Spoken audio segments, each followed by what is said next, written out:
गतकाली आम 25/8/2024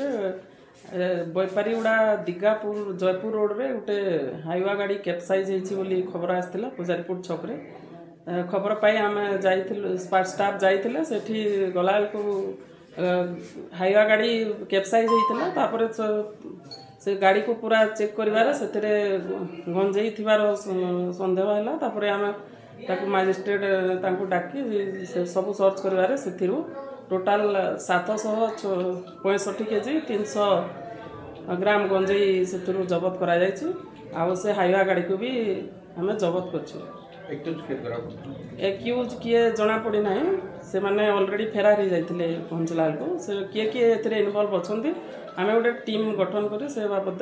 इन्वेस्टिगेशन गाड़ी मालिक चेक कर चालान रे आम भेरीफाए